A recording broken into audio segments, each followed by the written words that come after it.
Hey guys, it's Otaku Gunso, and today I'm here to talk about my hair care regimen, because apparently I've been natural for about a year and a half, and I just did not realize that. Go figure, how time flies.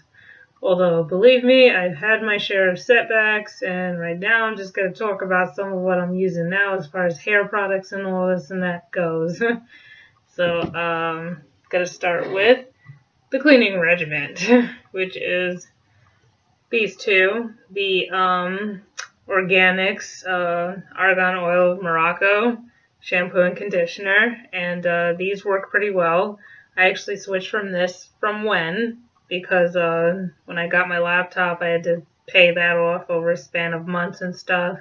In between that and when, it got to add up to quite a bit. Plus, when I kind of feel, in my personal opinion, has become a little bit of a money pit. It's like all the stuff that they said that they were supposed to replace with the cleansing conditioner, now all of a sudden they're making a bunch of products for stuff that they were supposed to replace. So yeah, that's a money pit that I don't want to fall into right now. But anyway, these work relatively good for me, and organics is actually pretty trusted and credible for me because back when I was transitioning, I was using the Brazilian keratin treatment, like under the organics line, and it worked pretty well for me back then, and it works pretty well for me right now, so I can't really complain. And another one I use is the Carol's Daughter Sacred Tiara leave-in conditioner. Now, there's actually another one of these that I get, and it's called Black Vanilla, and this one I'm actually trying out, and they're kind of the same thing. They're like a leave-in. They have detangling benefits and stuff. They have the hydrolyzed wheat protein in it, which is good for your hair, helps strengthen it and whatnot. I actually use this as part of like when I'm doing my twist outs and stuff, and then the whole, like when I finish, and then I'm just like spraying the whole head with it and stuff like that. So yeah, this is what this is what I use like with my twist outs when I'm either doing them dry or wet. This is what I use for the most part.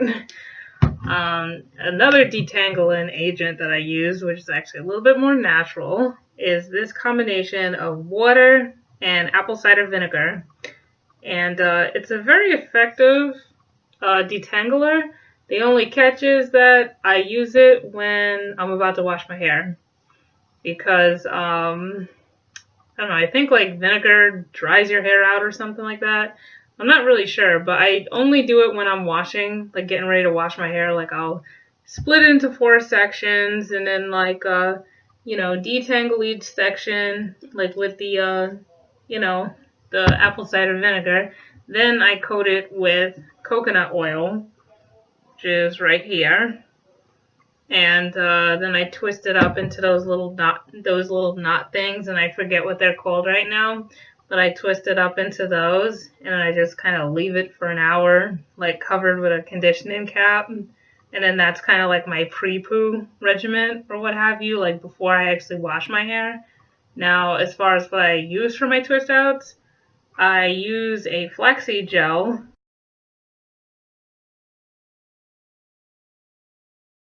which I got 2 recommendations for the flaxseed gel.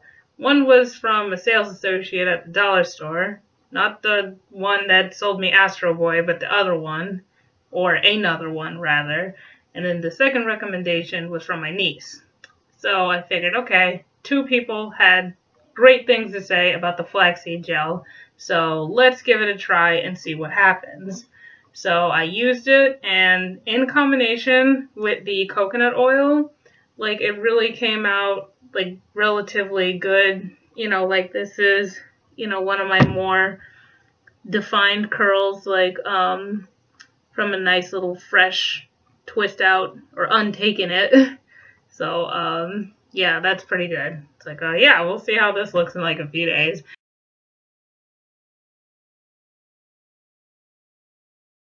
But it really does work well for me, and that's currently what I do as far as like my hair care regimen. And it's funny because now I'm going to talk about setbacks. I used to have the entangler wet to dry, And before I had the entangler, I had a flat iron.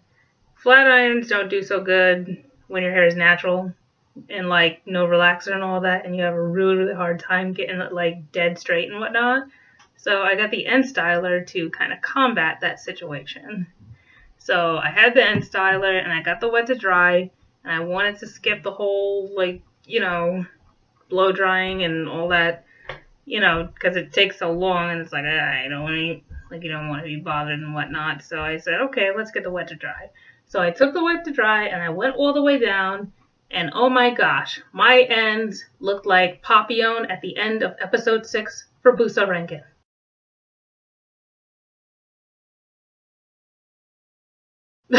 They were so busted up that they had to like cut off like almost 2 inches, and I was just like, wow, that really sucked. Then like the braiding got to be really harsh because I would like braid it so tight and stuff, like at the roots and everything. And I don't have like any problems like with my edges and stuff like that, but I know that tight braiding can really kind of like screw at your edges and stuff, and it could also screw at your ends, especially because I was putting like the little rubber bands and stuff like that on it, and that's not really that great for your hair either. So when I discovered how to do twist outs, that was kind of like a huge deal, and then I started doing the twist outs, and the twist outs are actually lighter on the hair because they don't pull at my roots so much. As a matter of fact, they come out a little bit at the root, and that's probably why I always have like this little piece of like this area that doesn't really define well, like at the root and stuff like that. But it's no big deal, and so far, things are great. Things are great. Couldn't ask for anything better. And that's my hair care regimen for the most part. And washing my hair once a week, I think I do pretty good. If anybody has any recommendations, anything you want to talk about, post about it in the comments below, and maybe you could share with me some of your hair care tips and this and that and the third that you do. Okay, till next time, folks. Bye.